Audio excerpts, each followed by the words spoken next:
we are in public, just so you know. So this has been live streamed and stuff. So there you go. So just so you're aware, everybody, that's how it works. And I did notice in the last session that we used quite a few acronyms that maybe, I don't know, Karen, if you knew all, like, did you know MRT, Mass Rapid Transit? So just, I think just be aware that, sometimes just might need to say it once so people understand what we're talking about. All good?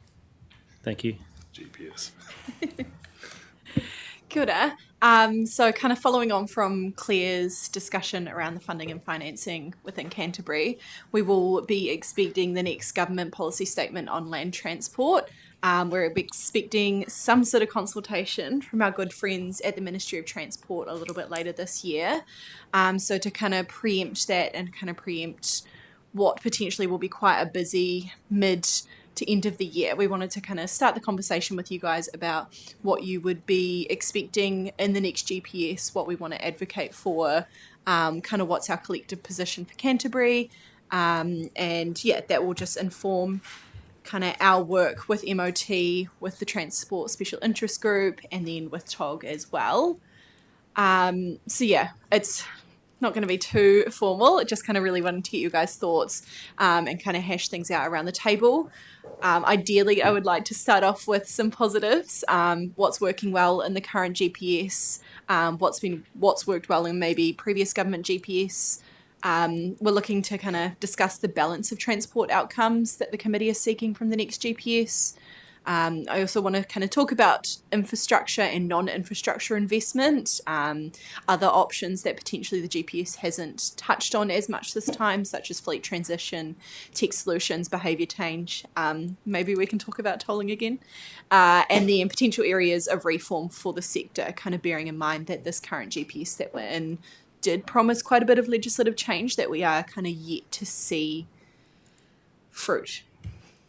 So first of all, ideally we would want to talk about horizon scanning. What trends do you guys foresee kind of influencing Canterbury's transport system within the next 30 years, 10 years? What's working well? What do we see for the next GPS, kind of points of advocacy? Any kind of points of balance that you guys want to see in this next GPS, whether that's walking and cycling, whether that's climate considerations, whether that is infrastructure, and then a bit of a discussion around what is realistically feasible to advocate here for, what is in our sphere of control, and then a bit of wrap up and reflections. We'll just be taking some notes, and then they potentially can come back just to you guys via email to reflect what you guys have heard, or they can be in the next chair's report as well. And then just a little bit of context as a bit of a reminder. The most recent GPS was published in June of 2024, which you guys as a group did submit on. Environment Canterbury also did a submission. I also know a lot of the RCAs did do their own individual submissions as well. Like I said, the Ministry of Transport will look to undertake early engagement with stakeholders about mid of this year. Typically, the Ministry of Transport put out the government's strategic priorities to stakeholders and kind of local government entities and kind of do a bit of a sense check on those, and then they kind of flow on the policies and the NRTF buckets from there. I would be interested to see around the table for you guys, is there still that appetite to see the GPS shift into a 10-year investment plan that was signalled in the GPS that we have right now, whether that's still palatable? And then also bearing in mind that the Ministry of Transport have been undertaking that revenue action plan to see a better use of the NRTF that was started by Simeon, but we haven't seen kind of anything further from it. Also that MOT was doing the funding. So bearing in mind that, yeah, there is a lot going on behind the scenes, but yeah, just really want to get what your guys' priorities for this next GPS should look like. And how we can kind of continue to work with NZTA and MOT on these long-term priorities that we are heading in the same direction at some stage. And then just as a reminder, I think we attached it also to the workshop documents that were sent out. But the previous GPS that we've got now was developed under the National Act in New Zealand First Coalition Government. And some of the priorities that we kind of ended up with in there were the Belfast to Pegasus Woodian Bypass, Second Ashburton Bridge, and all of these projects are now progressing with NZTA and the local councils. So that was quite a significant win for and that's what we highlighted in our submission as what we valued. Most of our last submission on that GPS, the GPS that we have now, did kind of talk about the concern of balance, lack of climate consideration, lack of alignment with the Ministry of Transport outcomes framework. Also, we talked about the lack of transport choices and PT in active modes. Our previous submission also touched on rail and the resilience of our network across Canterbury. Obviously, the rail and the resilience thing often do go hand in hand with a lot of our rail following the coastline. And both of these things were largely missed in this current GPS. So yeah, we definitely know that our RCAs, our road controlling authorities, are really concerned about the resilience and the rail network as well. So whether that's something we still want to kind of keep advocating for, or potentially wait for KiwiRail to bring out their rail network investment program. All right, horizon scanning. So just a quick conversation, about what you guys think will influence the transport system over the next 10 to 30 years. What problems do you think your communities will face that will require us to respond? Macro level trends for considerations, but anything maybe more Canterbury specific. I guess I want to also think about that rural focus that the GPS has maybe been silent on in previous years. Want to kind of consider the current system, but also the long-term trajectory of some of the trends. For example, we have seen a significant decline in EV sales, and that the trends are showing that it's most likely not going to pick up to 2022 levels for the foreseeable future. And then other things like aging infrastructure, how can we consider that? How can we consider our aging population? And how can we potentially work in with other central government agencies, thinking about the Infrastructure Commission and other kind of things that have ticked up since we last had a conversation like this. Any starters, Neil? You're up. I'm not sure where this comment I'm going to give fits in, but it needs to fit in somewhere, and it's around the GPS, the NLTP, aligning with our LTPs, because every time they miss. We've done our long-term plan, we've put monies in, and then the LTP comes out with different numbers to what we had in there, and we're working through that in year 2 of our LTPs right at the moment because they don't align. We've told them for years and years, but nothing happens. It needs to happen. The 10-year plan may assist that. Yep. Cool. Thanks, Neil. Awesome. Anyone else got some top of mind thoughts on this sort of thinking about the future? Grant? I think all of those things that you mentioned that were in the last application on the GPS, you'd have to include them all. I'm looking at the, our 24-34 LTP, and the narratives about what we had planned for that haven't unfortunately been delivered on. They're all good. It is about rail. It's about active transport, bringing that back because more and more people are wanting to do that, and it's part of the urban growth scenario as well. And certainly the coastal shipping and the relationship between that. The rail network is so vitally important. Parts of our rail network are under threat for climate change, so it's a resilience climate change link to rail. But also population growth. We're talking about the Merrill Forum is looking at growth within the regions and spatial planning stuff, and how you connect that, and what is the opportunity for passenger rail with increased growth in places like Ashburton, Amberley, Rolleston, Waimakariri. Is even though the MRT is on the agenda, does passenger rail support that? But also industry and growth in a different place.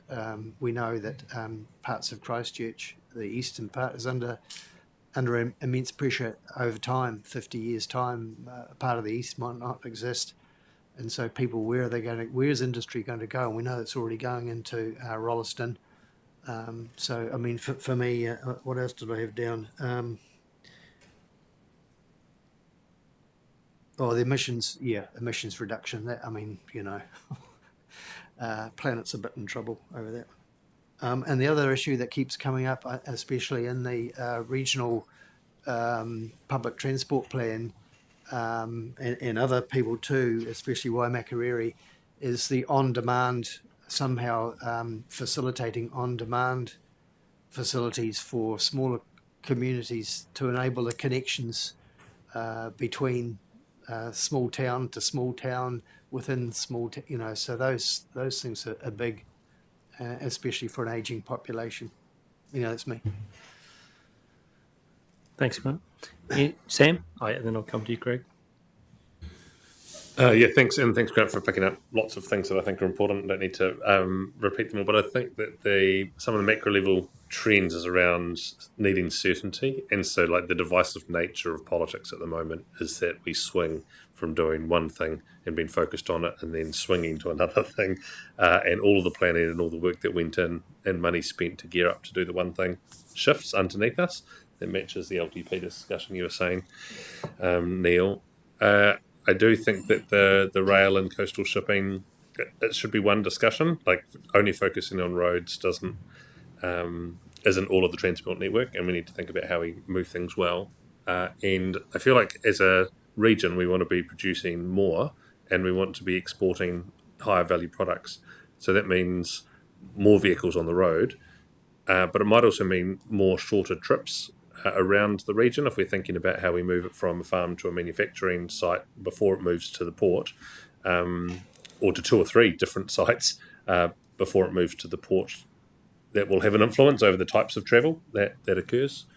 And thinking about our weather as well, and how that is going to shift maybe what we produce and then what gets moved.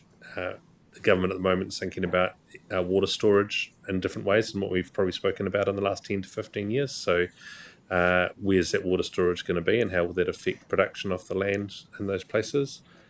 And then as we go up in an urban space, I think and this might just be part of the shifting of money from one pot to another, but active in public transport should be the basis of new urban building, and the creation of spaces where that is kind of like the first thing that happens, and helping us shift a mindset that we have.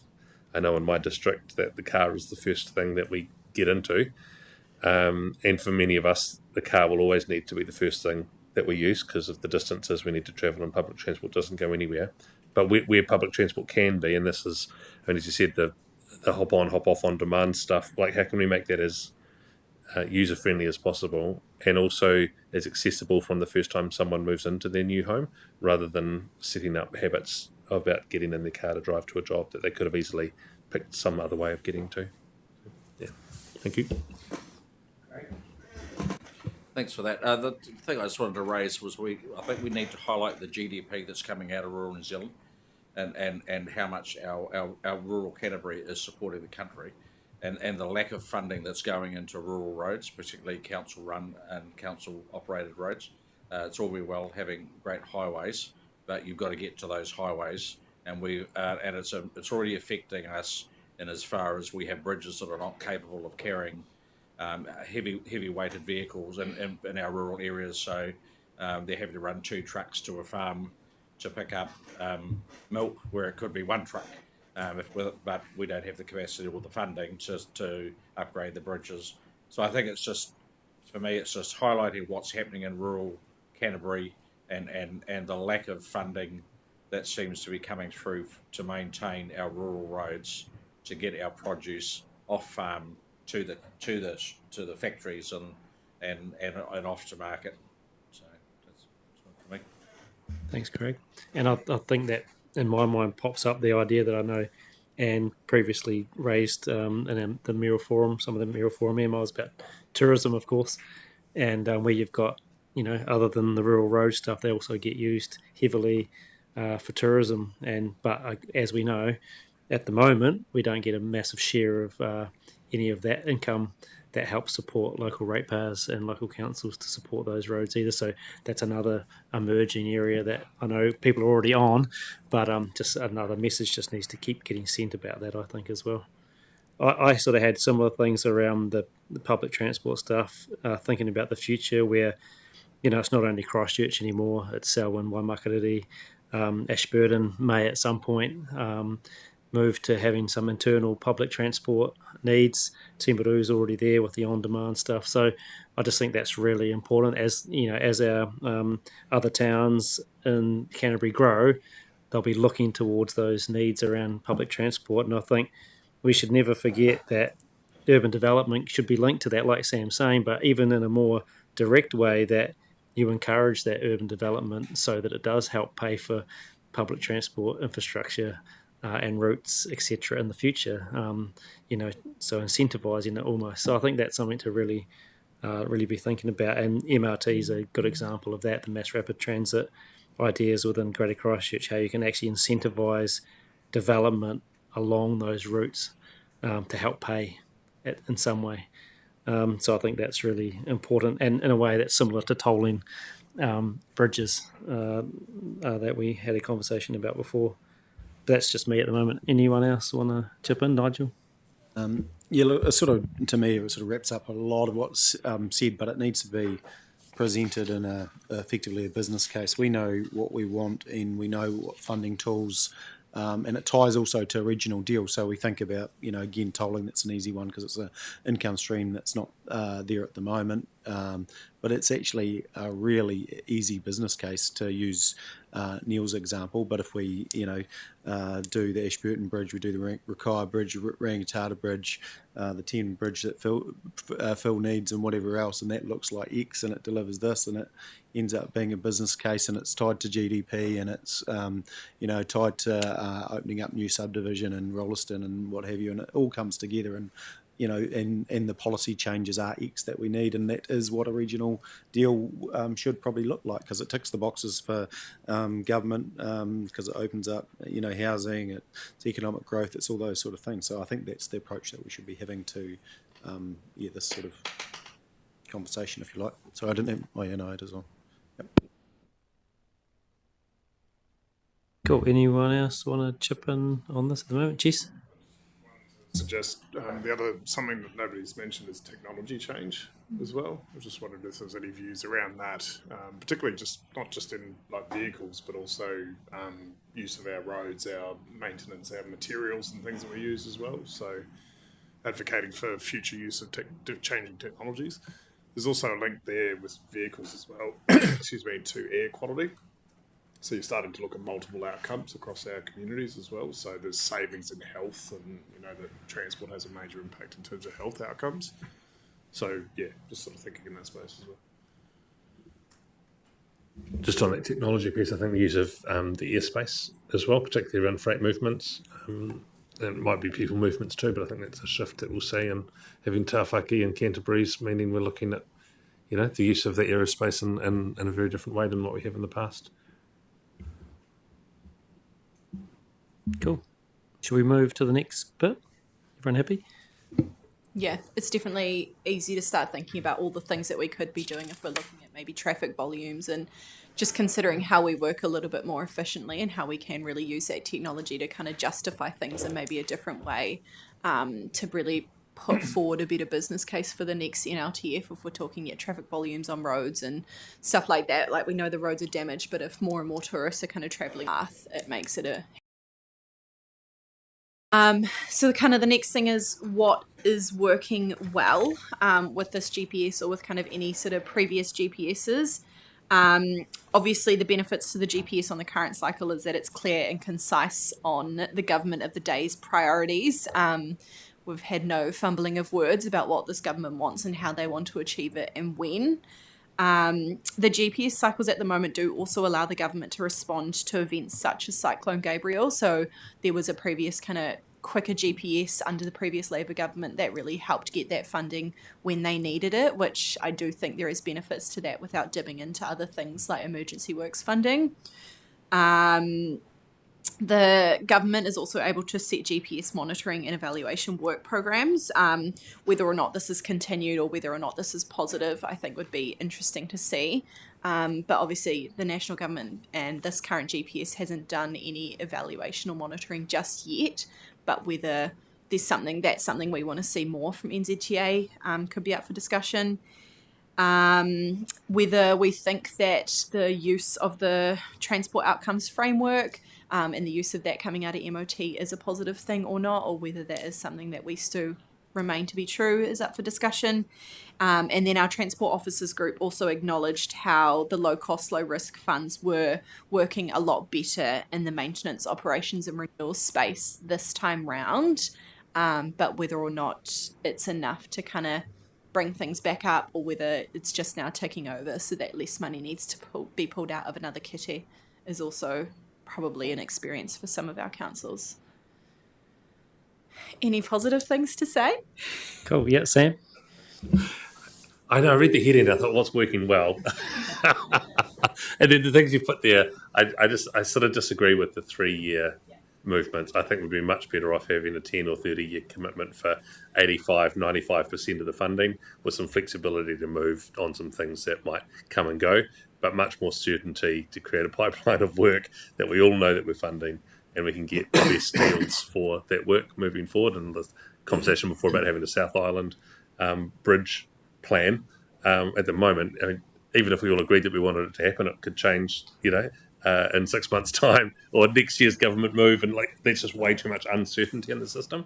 In the emergency works, I feel like I don't think that should require a whole new plan for it. There should be a plan that's separate than what we're funding the rest of the country's roads and transport network in, to deal with emergency situations that New Zealand's going to face always, and whether it's a cyclone or whether it's an earthquake, that should just be there, and the government should have plans for that, rather than it coming from a transport, rather than the rest of us always thinking about what needs to move last minute. And I guess if something's big enough, then we all have to pitch in, and the country did that for Christchurch here, and our district shut down when we need to fight fires, and so there is this piece that you do put other tools down to help out, but that to me way of dealing with it. So I'd like to see much longer term thinking. So I think the good thing that came out with this round of things was talking about trying to get cross-party support for 30-year infrastructure planning, which is what councils do all the time, and we should be thinking about how we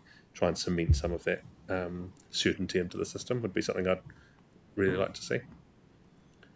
Would you almost envision it as, like a long-term plan and an annual plan? Because I guess my concern with the 10 and 30-year plans is that politically, I don't know if there'd be much appetite to then not have much influence on the direction of things if you're making party promises and political promises and things like that. Is that something we could, spin in a different way of having kind of annual plans and long-term plans of a GPS and of transport investment? I think that good transport infrastructure is too important to let the politics of each 12 months dictate what comes out. So I'd rather remove more of that annual politicking on it. And then there still needs to be good community engagement, and parties need to be involved in commitment to long-term thinking. But that shouldn't be whatever a particular minister or new minister or change in government wants to see happen because they promised it to their community last year. That's immature politics. We should have some mature politics. Yeah, we all know things can change, with any event that happens, but, sort of forcing us to look at that longer term and forcing the system to go, well, lock in some 10-year commitments. They can change. Of course they can change. But lock that in so people have a bit more certainty, I think, is a good idea. Any other thoughts that people want to chip in here about what's working well with the current system? Yeah, Ian? Yeah, look, I would just say from a state highway perspective anyway, the increased focus on renewals is working well. That doesn't come without attention on some of the other things in the maintenance space, but it is allowing us to get the asset into a better long-term quality condition. Thanks, Ian. Anyone else, or should we move to the next section? Keep going.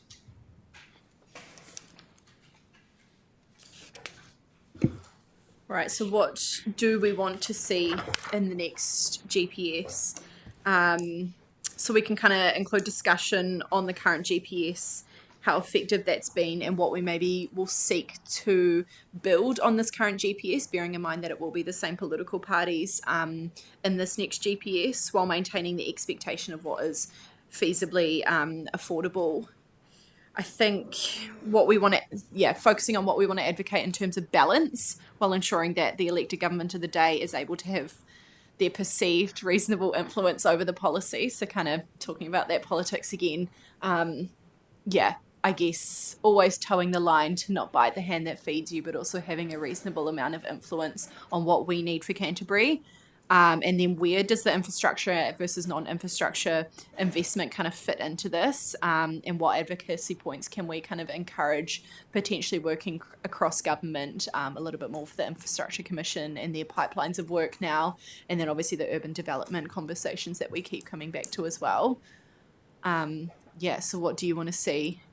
Also on the coastal shipping point, we're expecting quite a bit there, considering that there was a little bit of money allocated, but there's been nothing coming out of MOT. And obviously we had coastal shipping discussion at one of the previous RTCs about ports and all sorts. But yeah, nothing has come out of it. So maybe this next GPS will be more prescriptive for MOT. Don't know. Neil? Just an interesting take on the comment about the bite the hand that feeds you. We're actually feeding it. That's our money. It's left here. It's gone. It's being redistributed, and it's not coming back. We've got it the wrong way around. It's our money. It should be coming back, as we know it's not. So, Phil? Thank you. How wide is the coastal shipping sort of viewpoint? Do you know? What are they talking about? Anything, or just there's a word? It's just a tiny little compartment on the GPS, and then nothing's come out from the MOT work plan that we were expecting to see in 2025. So yeah, it's pretty broad, and we wondered if there'd be some kind of innovation stuff potentially, or even just investigation reflecting on the movements after Cyclone Gabrielle, but nothing. No, I'm just looking at like years ago, we used to jump on a boat and go from here to Wellington, and if we I understand we're going to get some new ships sooner or later. If one of those a week could come to Christchurch, I know we'd have to set up a new wharf to do it all, but if that takes 100 trucks a week off the road or whatever between Picton and Christchurch, if they were coming here anyway, it takes the pressure off rail, it takes the pressure off road, it's all the traffic, all that sort of stuff. And it's got to help, because probably there'll be a percentage, and I don't know what it is, of trucks that come off that boat in Picton that will always go into Christchurch. If you can harpoon that in the middle somewhere so it doesn't end up having to do so much work on other roads. But the other thing that we've got is, and talking about getting stuff out of Canterbury, because Canterbury's really starting to get into it, take the likes of I push hard when I'm overseas to try and get more wide-body jets into Christchurch, like Air Korea and other ones, Air India, because every wide-body jet that leaves Christchurch is full of something, freight, not people, freight. Now, at the moment, when cherries are picked in Central, they have to be trucked to Auckland. Now, that's a disaster. So if more planes, which is fine, but it's not the answer to it all. But even if they did have to go to Auckland, if it came to Littleton and went up on a boat or whatever, it's just different ways of doing things if we're efficient at shifting it. So there's maybe another option. Sam, were you next? I agree with the coastal shipping thing. I mean, I think we need a rail on, rail off wharf at Littleton to just get the trains coming in here, and that would be a good investment for us.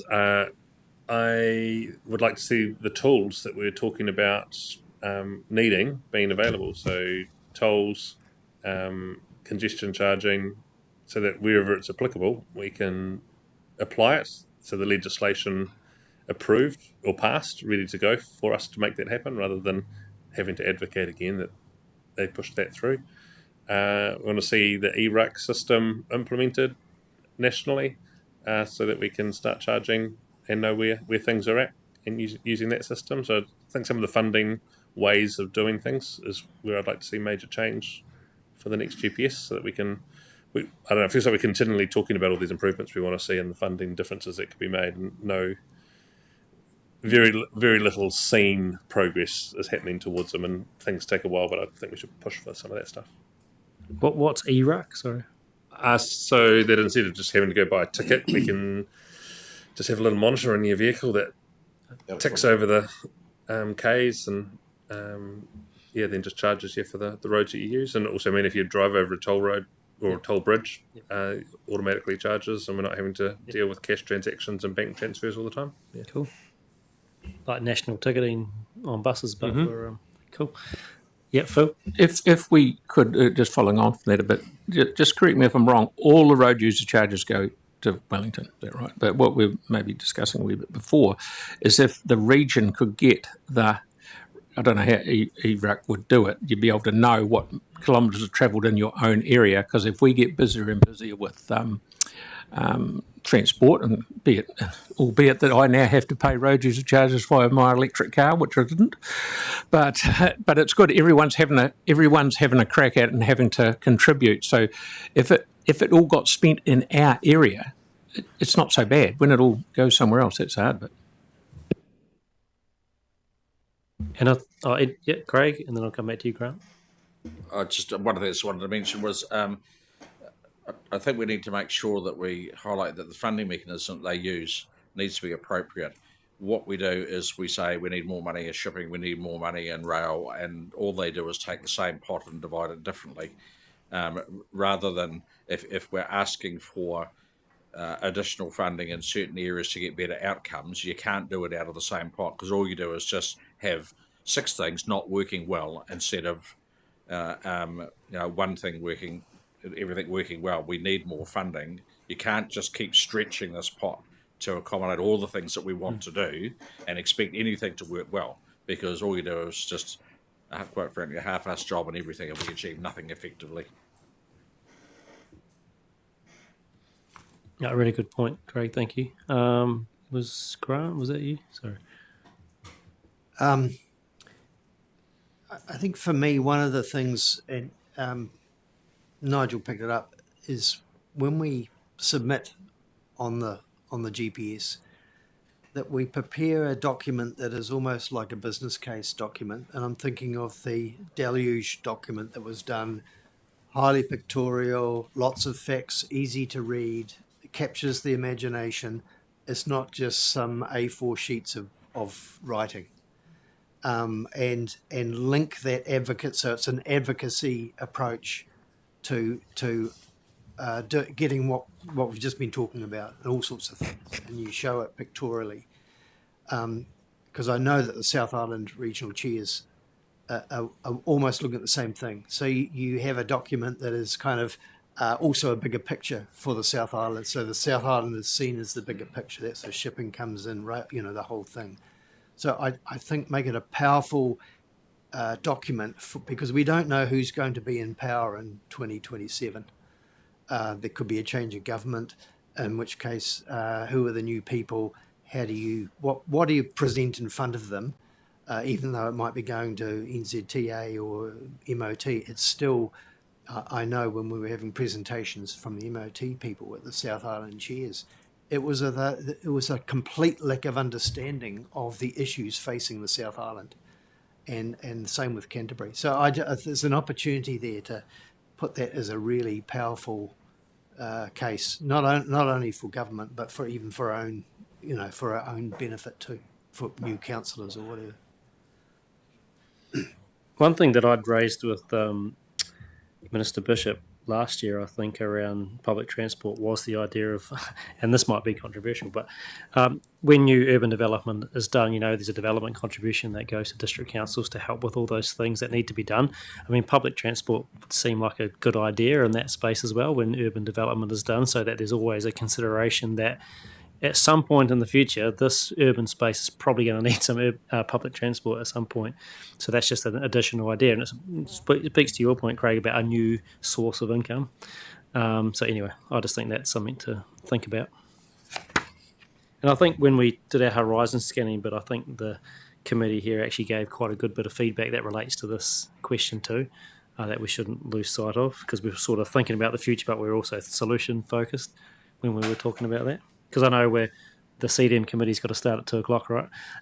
So we've only got 4 minutes to go.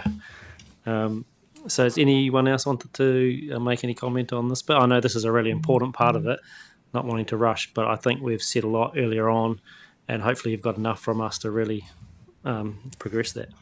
Yeah, Craig? Can I just make one more point, and that's around total mobility in rural communities. It's absolutely critical, total mobility in rural communities. It's the only public transport that our elderly and those financially challenged get. We've gone from 1 car to 3 cars in the last 2 years. It's getting used more and more and more, but the funding's not keeping up with it. And just one sort of example is that because of the congestion on State Highway 1, the intercity bus is not coming into Waimate anymore. It's stopping 9 kilometres away at the State Highway. And so it's now up to us to take our patrons from the centre of town to the State Highway, Christchurch and everywhere else. So that total mobility is absolutely critical for our rural communities. It works really well, but it's the same thing. We just keep getting asked to do more and more and more with less and less and less, and it's something's going to break. Yep. And you're going to put thousands of rural communities at risk, because if they lose it, they've got nothing. It's the vehicle trust as well, eh? You're talking about as well? Yeah, cool. Thank you. Anyone else wanted to put in? Cool. I've got 2 minutes now. Is it really just a last comment from you, or any other committee member that wants to make a last comment? And then we'll wrap it up. But did you have anything else you wanted to? Look, I think on the point we'll come back to the committee in due course as we know more as the GPS comes out. But that's been fantastic, great feedback. We can take a lot from that and feed that into what we do next. Do we wait for the GPS to come out, or do we just get on with structuring up our? Sorry, because I'm a bit new to this, but structuring up our what we talked about today, like actually starting to get it into some form. Is that what we're? Yeah, we'll shape this up and we'll keep this conversation going with our committee. Yep. But we'll be cognizant of where central government comes in at some point as well. Yep. Thank you. Yeah, Grant. Just struck me the comment you made about tourism and ensuring maybe that there is some element within the GPS that responds to the increase in tourism and the issues, public toilets, the charging for all of those things across Canterbury, which is an emerging shortage of those, and funding. I think it relates to what Craig said it and Sam said it about the tools and pushing for those tools to be included, and that can include funding sources that are opening up tourism levy, international tourism levy, whatever, just as a highlight. So yeah, good point. Thank you.